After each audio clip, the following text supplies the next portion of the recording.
अस्सलाम वालेकुम रहमतुल्लाहि वबरकातुह। दोस्तों, बहुत सारे दोस्त अहबाब माओ और बुजुर्गवार का फोन रिसीव हो रहा है, मैसेजेस मिल रहे हैं और हीरा ग्रुप ऑफ कंपनीज के ताल्लुक से अपडेट का मुतालबा करते हुए देखे जा रहे हैं। तो इस दरमियान में मैं बताना चाहता हूं कि हीरा ग्रुप ऑफ कंपनीज की कोई नई अपडेट इसलिए नहीं आई है क्योंकि इस दरमियान में हीरा ग्रुप ऑफ कंपनीज के सिलसिले में कोई समाअत ना सुप्रीम कोर्ट में हुई है और न ही लोअर कोर्ट में कोई समाअत हुई है। कुल मिलाकर के यह है कि एक जर्नलिस्ट होने की हैसियत से जो मेरा मानना है वो ये है कि आलमा डॉक्टर नौहरा शेख साहिबा की गिरफ्तारी और उनको मरऊब करने की कोशिश है और हीरा ग्रुप ऑफ कंपनीज के प्लेटफार्म पर बने रहने वालों और उसके साथ तसलसल और कंटिन्यू करने वालों को और हीरा ग्रुप ऑफ कंपनीज सूद से पाक तिजारत के फलने फूलने की ख्वाहिश रखने वालों को दबाने और कुचलने की कोशिश करने के फिराक में हीरा ग्रुप ऑफ कंपनीज के कंपनी और उसके बनाई गई प्रॉपर्टीज को, जो कि असल सरमाया है हीरा ग्रुप ऑफ कंपनीज का और उसके इन्वेस्टरों का, उसको कौड़ियों के भाव में चंद रुपए में फरोख्त करके अपने लोगों को खुश करने की जो कोशिशें चल रही हैं वो चीजें साफ सुथरे अंदाज में देखा जा रहा है। आप लोगों को याद होगा कि हीरा ग्रुप ऑफ कंपनीज ने सुप्रीम कोर्ट ऑफ इंडिया में यह बताया था, एक वक्त बहुत पहले की बात है, बाद में वो चीजें हो सकता है कि घट गई हों, लेकिन यह बताया था कि 99% लोग हमारे प्लेटफार्म पर हैं। लिहाजा सुप्रीम कोर्ट ऑफ इंडिया और अदालतों को यह होना चाहिए कि जिस तरह से जमीनों को फरोख्त करने की और नीलाम करने की एक होड़ लगी हुई है, उसकी जमीनों को 100 करोड़ की जगह पे 25 और 30 करोड़ रुपए में बेचने की जो एक बहुत बड़ी जिद्दोजहद की जा रही है डिपार्टमेंट के जरिए से, उस चीज पर हीरा ग्रुप ऑफ कंपनीज के जरिए से, हीरा ग्रुप ऑफ कंपनीज की तरफ से यह अपील दायर की गई थी कि हमारे प्लेटफार्म पर एक बहुत बड़ी तादाद है, लिहाजा बेशक जो लोग डिपार्टमेंट के रास्ते अपनाए हैं उनको हीरा ग्रुप ऑफ कंपनीज ने कहा था कि डिपार्टमेंट अदालत बेशक डिपार्टमेंट को कुछ प्रॉपर्टीज दे दे, लेकिन ये चीज देखे, कोर्ट और कचहरियां देखें कि हमारे प्लेटफार्म पर 20 साल 25 साल कंपनी के चलने के नाते से एक बड़ी तादाद सरमायाकारों की आज भी बराजमान है। लिहाजा जो लोग सूद से पाक तिजारत के चलने के लिए हीरा ग्रुप ऑफ कंपनीज के प्लेटफार्म से ही अपने मसाले का हल निकालने के लिए ही जो लोग ख्वाहिशमंद हैं, उनके लिए भी कुछ प्रॉपर्टीज का इख्तिसास करे, मुख्तस करे और फिक्स करे कि इन प्रॉपर्टीज को बेच करके हीरा ग्रुप ऑफ कंपनीज अपने प्लेटफार्म पर रहने वालों को पैसों की अदायगी कर दे। लेकिन देखा यह गया है कि डिपार्टमेंट उन लोगों को नजरअंदाज कर रही है। वो लोग जो हीरा ग्रुप ऑफ कंपनीज के प्लेटफार्म पर विराजमान है उन लोगों को नजरअंदाज कर रही है, जो कि आज की भी अगर मुहतात अंदाज में कहा जाए तो 80-90% है जो कि हीरा ग्रुप ऑफ कंपनीज के प्लेटफार्म पर मौजूद हैं। उन लोगों को पैसे की अदायगी के लिए हीरा ग्रुप ऑफ कंपनीज ने बारहा ये अपील की कि हमारे प्लेटफार्म पर एक बड़ी तादाद है, लिहाजा एक कमेटी का इंतखाब किया जाए, एक कमेटी का गठन किया जाए और उस कमेटी को यह अख्तियार दिया जाए कि जो लोग डिपार्टमेंट में गए हैं बेशक उन लोगों को डिपार्टमेंट के जरिए से पैसों की अदायगी की जाए, लेकिन वही कमेटी ये देखे कि हीरा ग्रुप ऑफ कंपनीज के प्लेटफार्म पर जो लोग हैं उनको हीरा ग्रुप ऑफ कंपनीज से वास्ता है। बिलासूदी कारोबार में लोगों ने हिस्सा लिया था, किसी डिपार्टमेंट ने का किसी भी सरकारी अमल दखल का इसमें कोई भी अमल दखल नहीं है, इसलिए वो लोग जो हीरा ग्रुप ऑफ कंपनीज के प्लेटफार्म पर रहना चाहते हैं उनके लिए भी अदालतें इंतजामात करे। लिहाजा देखा यह जाता है कि हीरा ग्रुप ऑफ कंपनीज के प्लेटफार्म पर रहने वाले 75% से ज्यादा लोगों को उनकी अमानतें देने के लिए सीईओ आलमा डॉक्टर नौहरा शेख साहिबा पूरी जिद्दोजहद कर रही हैं, पूरी कोशिश कर रही हैं और अपील पर अपील दायर कर रही हैं कि हमारे प्लेटफार्म पर भी लोग हैं। पिछली ऑर्डर में 1-2 साल पहले के ऑर्डर में बताया गया था कि बेशक जो लोग आपके प्लेटफार्म पर हैं उनको जो तिजारत में मुसलसल रहना चाहते हैं उनको अपने साथ रख करके तिजारत किया जाए, लेकिन बाद के हुक्मनामों में उन चीजों को मनसूख कर दिया गया, उन ऑर्डर्स को, सुप्रीम कोर्ट के ऑर्डर्स को ही दबा दिया गया। बाद में यह देखा गया कि कैसे हीरा ग्रुप ऑफ कंपनीज की प्रॉपर्टीज को फरोख्त किया जाए, कैसे हीरा ग्रुप ऑफ कंपनीज की प्रॉपर्टीज जो 100-100 करोड़ की है उनको 25-30 करोड़ में नीलामी करी जाए, इस चीज पर ज्यादा से ज्यादा तवज्जो मरकूज की गई है। बहुत सारे लोग ये पूछते हुए नजर आते हैं कि नॉन कंप्लेनरों का क्या होगा। नॉन कंप्लेनरों के लिए ही मैं ये कहना चाहता हूं, सारी बातें जो मैंने कहा नॉन कंप्लेनरों के लिए ही हीरा ग्रुप ऑफ कंपनीज की सीईओ आलमा डॉक्टर नोहरा शेख साहिबा इतनी सारी मशक्कतें जो उठा रही हैं, वो नॉन कंप्लेनरों के लिए ही इतनी सारी मशक्कतें उठा रही हैं। क्योंकि अगर उनकी मंशा नॉन कंप्लेनरों को राहत पहुंचाने की नहीं होती तो ये अजियत बर्दाश्त करना, ये फाइटें करना, ये एजेंसियों से लड़ना, ये डिपार्टमेंट के जवाबात देना,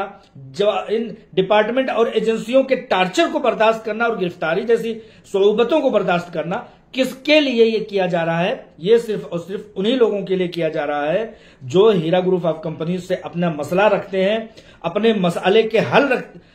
का हल चाहते हैं और हीरा ग्रुप ऑफ कंपनी से ही हर तरह का राब्ता रखना चाहते हैं। क्योंकि बहुत सारे लोगों का फोन कॉल ऐसे आया कि उन्होंने कहा कि मैं पहली बार फोन कर रहा हूं, मैंने पहली बार फोन किया है। जब उनसे पूछा गया कि ऐसा क्यों, आपको शिकायत है कोई या इत्मीनान है, तो उन लोगों ने इत्मीनान के बहुत बड़े दर्जे पर फायज होते हुए ये बताया कि देखिए हीरा ग्रुप ऑफ कंपनीज के 17 पॉइंट्स या 19 पॉइंट्स जो शरायत थे, उस शरायत में से उन शरायत में से एक शर्त यह भी था कि नफा होगा तो नफा, नुकसान होगा तो नुकसान, हम सिर्फ और सिर्फ हीरा ग्रुप ऑफ कंपनीज से ही राब्ता रखेंगे। तो लोगों ने बताया कि जब हमने एक खुलूस नीयत के साथ एक समझिए कि कंपनी के हाथ में हमने जो भी रकम दिया था उस पर कंपनी को यह अख्तियार दिया था कि कंपनी अगर प्रॉफिट करती है तो प्रॉफिट, लॉस में जाती है तो नुकसान, इस तर्ज पर जब हमने तमाम वायदे किए थे, तो अब अगर हम फिर जाते हैं तो इन फिरने वालों और रुगर्दानी करने वालों का शुमार कहीं ना कहीं सूदखोरों में भी होगा। सूदखोरों की कैटेगरी क्या होती है और सरमायाकार जो हलाल तिजारत में होते हैं, इसमें दोनों में यही फर्क है कि सूद से पाक तिजारत में हिस्सा लेने वालों का जहन ये हुआ करता था कि फायदा हुआ तो फायदा, नफा हुआ तो नुकसान, कारोबार चला तो फायदा, कारोबार रुका तो नुकसान। ये चीज उन्होंने जहन में रखा था और यही चीज हलाल तिजारत, सूद से पाक तिजारत कहलाती है। लेकिन जो लोग पैसे देते हैं, मिसाल के तौर पर छोटे पैमाने पर इसको समझिए, आप बड़े पैमाने पर कंपनी के नहेज पर इसको ना समझते हुए आप ये समझे कि एक दोस्त को, कंपनी आपकी दोस्त हो गई, आप ये समझिए कि एक दोस्त को कुछ रुपए देते हैं, 1 लाख रुपए देते हैं और कहते हैं कि ये लीजिए, आपका फायदा हुआ तब भी हमें फायदा चाहिए, नुकसान हुआ तब भी चाहिए। तो यही चीज तो सूदखोरों की जहनियत की आक्कासी करती है। बहुत सारे लोगों ने जो हर हाल में प्रॉफिट चाहते हैं, हर हाल में नुकसान नहीं चाहते, हर हाल में चाहते हैं कि उनको उनके पैसे मिले, चाहे वो किसी भी तरह से मिले, कानूनी समझिए कि दबाव, डिपार्टमेंट के दबाव दे करके, तो वही लोग हैं जो ये चाहते हैं कि हर हाल में मुनाफा ही मुनाफा, और हर हाल में मुनाफा वाले ही, यही चीज होती है सूद, और यही चीज होती है सूद जहनियत। आप जब फिक्स डिपॉजिट करते हैं तो वहां पर नुकसान का कोई भी शायबा नहीं होता, लिखा जाता है 8.8% जो है हमको साल में फिक्स डिपॉजिट के तौर पर मुनाफा मिलेगा। अब उस बैंक में आग लगे, उस कंपनी में कुछ भी हो जाए, तो वो शख्स उतना रुपए मांगेगा ही मांगेगा। और यही चीज है बैंकों में रखे गए फिक्स डिपॉजिट यानी कि सूदी कारोबार में, और दूसरी तरफ कंपनी में पैसे लगा करके इस चीज का मुआहदा करना, इस बात का मुआहदा करना कि फायदा हुआ तो फायदा, नुकसान हुआ तो नुकसान। ये चीज है हलाल तिजारत, और इसी को इस्लामी तिजारत, सूद से पाक तिजारत कहते हैं। लेकिन जिन लोगों ने डिपार्टमेंट का रास्ता अख्तियार किया, उनको हर हाल में पैसे चाहिए। मैं कहता हूं डिपार्टमेंट को इंसाफ से काम लेना चाहिए।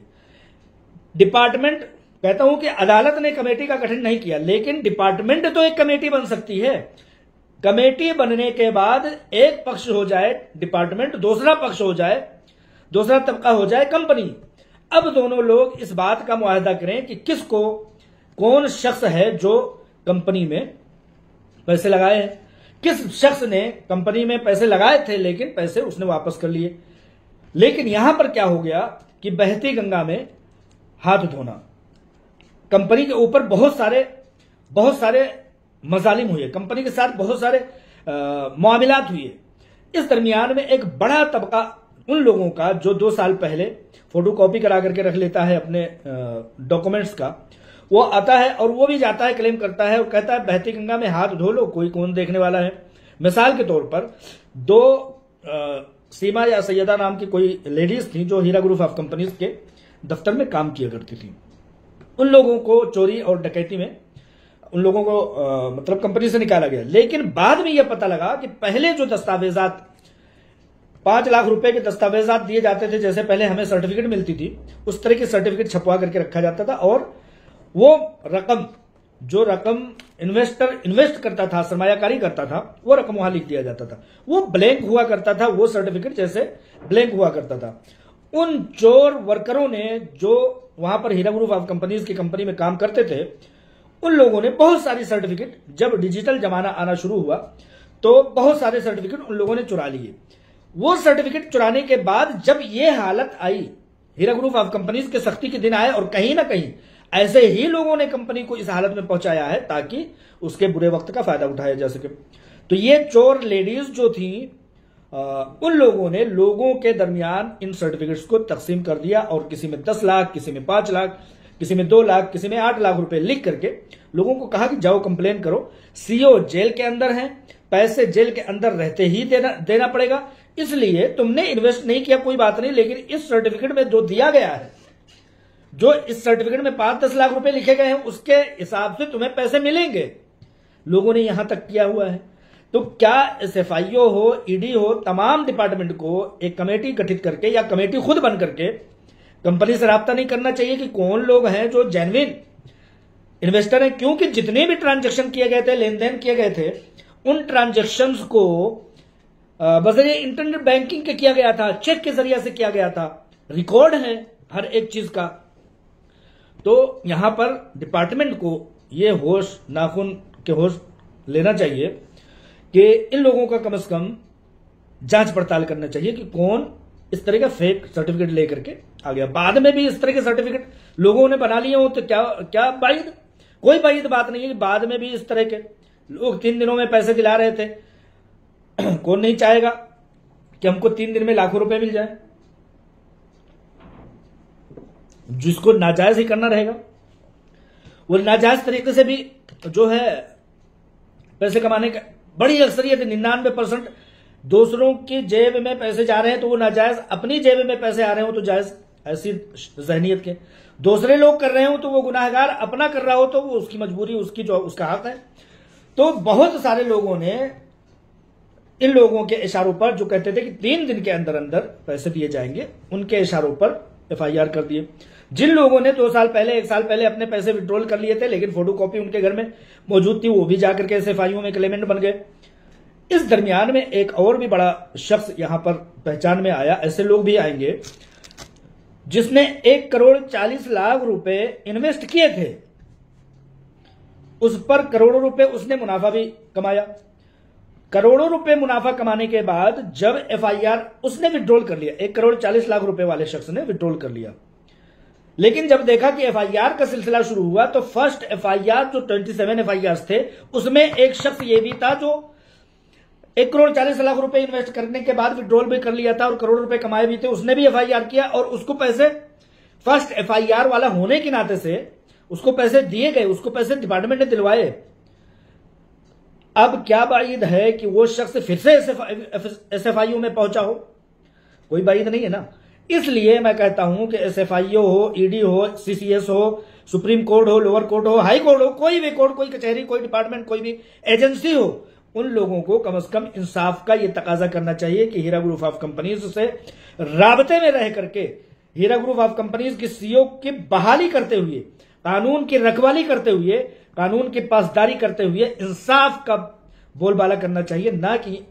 उसके मालिक को गिरफ्तार कर दिया जाए कि वो देख ना सके, उसके दफातर को बंद कर दिया जाए ताकि किसी का रिकॉर्ड ना निकल सके,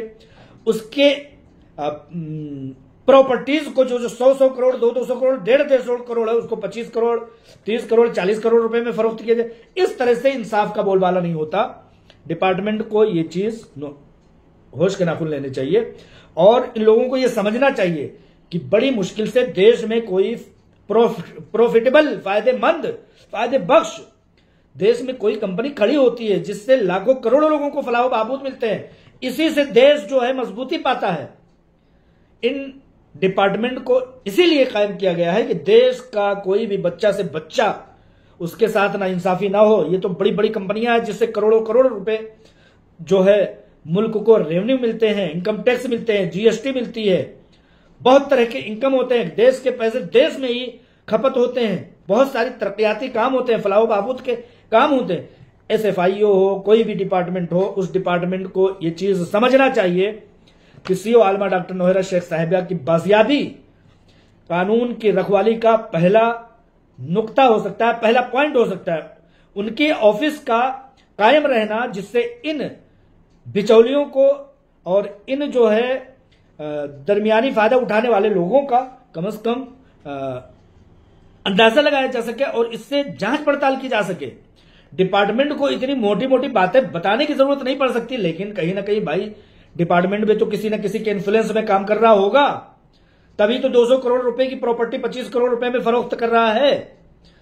हीरा ग्रुप ऑफ कंपनीज के सीईओ 200 करोड़ रुपए की प्रॉपर्टीज को 175 करोड़ रुपए में फायदे के साथ फरोख्त करेंगे तो सब लोगों को पैसे मिल जाएंगे। कहीं ना कहीं डिपार्टमेंट नहीं चाहता होगा कि सब लोगों को पैसे मिले। हीरा ग्रुप ऑफ कंपनीज फिर से पनप सके, अपने सरमायाकारों के साथ देश के फलाह बहबूद के काम कर सके, देश को आगे बढ़ा सके, देश के लोगों को खुशहाली दे सके। डिपार्टमेंट चाहता होता तो कम से कम एक कमेटी के जरिए से इस काम को कर रहा होता, लेकिन नहीं। सीईओ को जेल में डाल दो, अपने मनमाने तरीके से प्रॉपर्टीज को फरोख्त करो और नीलाम करो, जो आए उसको एसएफआईओ का क्लेमेंट और एफआईआर करने वाला बना दो। जिन एफआईआर पर पहले ही जमानत मिल चुकी है, उस एफआईआर पर फिर से जो है किसी की सीईओ की जो है इतनी बड़ी शख्सियत की जो है फिर से गिरफ्तारी कर लो। जिस एफआईआर पर सीईओ को अरेस्ट किया गया है, उस एफआईआर पर उस शख्स को पैसे मिल गए हैं, फिर भी उस एफआईआर पर उठाने की जरूरत क्यों पड़ रही है? क्योंकि सुप्रीम कोर्ट ऑफ इंडिया की जो है अभी तारीख दूर है, इस दरमियान में बहुत सारे काम निपटाने हैं। कहीं ना कहीं ऐसे मकासद तो होंगे, वरना एसएफआईओ में जाने वाला शख्स कौन जेन्युइन है, कौन विड्रॉल किया हुआ है, कौन हकीकी है, कौन गलत है, कौन गैर हकीकी है, कौन खुद से गया है, कौन लाया गया है, जबरदस्ती किसी के कागजात जमा करा दिए गए हैं, इस चीज का अंदाजा तो कम से कम होना चाहिए। सूद से पाक तिजारत में किसी ने हिस्सा लिया था, वो चाहता है कि मैं मरते दम तक हीरा ग्रुप ऑफ कंपनी से अपने पैसों की बाजियाबी चाहता हूं। वो किसी मैं हूं, मेरा अगर सर्टिफिकेट कोई जमा कर देता है, लेकिन मैं तो नियत ये करके बैठा हूं कि मेरे पैसे अगर मिलने हैं तो वो हीरा ग्रुप ऑफ कंपनीज से, क्योंकि हीरा ग्रुप ऑफ कंपनीज के साथ मेरे मुआहदे, मेरे मुतालबे और मेरे तमाम तरह के अहदो पैमान हुए थे। मैं तो यही चाहूंगा, और मुझसे भी क्वालिटी के लोग हैं, मुझसे भी ज्यादा अच्छे सोचने वाले लोग हैं, मुझसे भी अच्छी जानकारी रखने वाले लोग हैं। लिहाजा एसएफआईओ हो, ईडी हो, सीसीएस हो, lower court, high court, supreme court हो, उस कोर्ट को कम से कम एक कमेटी ना बना सके, लेकिन कमेटी की तरह काम तो करने की एक कोशिश तो करनी चाहिए। या कोई भी फोटोकॉपी लेकर के आया और उसने 2 साल पहले विड्रॉल कर लिया था, उसको भी पैसे दे डाले। कितने कमाए, कितने गंवाए, कब आए, कब गए, ये भी तो कानून में है कि जिस शख्स ने क्लेमेंट किया उस शख्स ने कितना कमाया, बाकी बचा पैसा उसको उस कंपनी से रिकवरी कराने में मदद की जाए। इन सब चीजों की जांच पड़ताल के लिए गिरफ्तारी नहीं बनती जनाब। गिरफ्तारी बनती है तब जब इंसान मुकर जाए और कहे कि नहीं मुझे पैसे नहीं देना। गिरफ्तारी तब बनती है जब इंसान जो है कोशिशों में सुप्रीम कोर्ट में, हाई कोर्ट में, लोअर कोर्ट में प्रेजेंट ना हो और उसके जवाब न दे, उसको जो है अपने वकील को ना भेजे। हर तरह से वकील भेज रहा है, हर कोर्ट ये चाह रहा है कि सीओ आकर के खड़ा हो, सीओ आकर के खड़ी हो यहां पर। भाई और भी तो कम है जमाने में, या सिर्फ कोर्ट कचहरी खेलने हैं, प्रॉपर्टीज को बेच करके उन लोगों को पैसे देने हैं जो हीरा ग्रुप ऑफ कंपनीज के प्लेटफॉर्म पर विराजमान है। कंपनी को चलना है। कितने सारे ऐसे नुकसानात हो गए हैं जो लेनदारी देनदारी के हीरा ग्रुप ऑफ कंपनीज के दूसरे लोगों के साथ करने थे, कितने सारे लोगों के साथ मुआहदे थे, कितने सारे लोगों के साथ देनदारियां थी। अगर इंसान कचहरियों में, लोअर कोर्ट और हाई कोर्ट में खड़ा रहेगा, अकेला सीओ, अकेला चेयरमैन, अकेला एमडी और अकेला ही मालिक, जब कोर्ट कचहरियों में डेली खड़ा रहेगा तो ये डिस्टर्ब करने की ख्वाहिश है या क्या चाहते हैं वकील? किन हिसाब से बाबा रामदेव के ऊपर 1400 एफआईआर हुई, 800-900 राहुल गांधी के ऊपर एफआईआर हुई। अगर उनको यह कह दिया जाए कि हर एफआईआर के पीछे, हर अदालत में राहुल गांधी और बाबा रामदेव पहुंचे, तो यह मुमकिन है? उनकी उंगलियां और उनके जिस्म के आज़ा भी अगर पहुंचना चाहें तो नहीं पहुंच पाएंगे। तो गैर कानूनी काम अगर खुद कानून के रखवाले ही करने लगे, कानून के रखवाले ही किसी कंपनी को तोड़ने के लिए पूरी तरह से मुस्तैद हो जाए, तो फिर इस देश में, हमारे देश में कोई आगे बढ़ने के लिए, कोई तिजारत करने के लिए, कोई कंपनी खोलने के लिए कैसे कोई खड़ा होगा? जनाब जरा इस बात पर गौर कीजिए। बहुत सारे मामलात गैर कानूनी हैं हीरा ग्रुप ऑफ कंपनीज के साथ। उन मामलात में कम से कम सीईओ के साथ बैठ करके तबादले ख्यालात करना चाहिए। ये चीज मैं जानता हूं। कानून के रखवालों को कानून की धज्जियां उड़ाने वाला नहीं बनना चाहिए। और इस दरमियान में चंद बिचौलियों ने यह धमकियां दी हैं कि मुतीउर रहमान को, फुला को जेल होना है हर हालत में। देखो बिचौलियों, यही चीज मैं तकरीबन 8-9 सालों से सुनता हुआ चला आ रहा हूं। कम से कम एक बार गिरफ्तारी करा दो। 8-10 FIR अलग अलग जगहों पर पेंडिंग पड़े हैं। कम से कम दुनिया की मीडिया तो एक मीडिया बिरादरी के शख्स के गिरफ्तार होने पर यह सवाल करने वाले चले जाए कि सीईओ की गिरफ्तारी क्यों हुई, हीरा ग्रुप ऑफ कंपनीज को ताला क्यों लगाया गया। कम से कम मेन स्ट्रीम मीडिया में यह बातें आनी तो चाहिए कि एक सहाफी को गैर कानूनी काम करने पर, डिपार्टमेंट के गैर कानूनी काम करने पर एक सहाफी को गिरफ्तार किया गया। कम से कम इस बात का कम से कम आवाज तो उठनी चाहिए। मैं ही सही, मैं वो बलि और वो कुर्बानी देने के लिए तैयार हूं। उठवाओ कम से कम जज साहब के सामने जाकर के ये चीज तो बताऊं कि मैंने सवाल पूछा था कि जब सीईओ को, किसी कंपनी के सीईओ को, किसी कंपनी के दफातर को बंद कर दिया जाएगा और उसके पीठ पीछे नीलामी की जाएगी, 200, 300 करोड़ रुपए की प्रॉपर्टी उसको 25 और 50 करोड़ रुपए में बेचा जाएगा, तो आने वाले दिनों में कोई शख्स कंपनी खोलने के लिए, तिजारत खोलने के लिए, देश को आगे बढ़ाने के लिए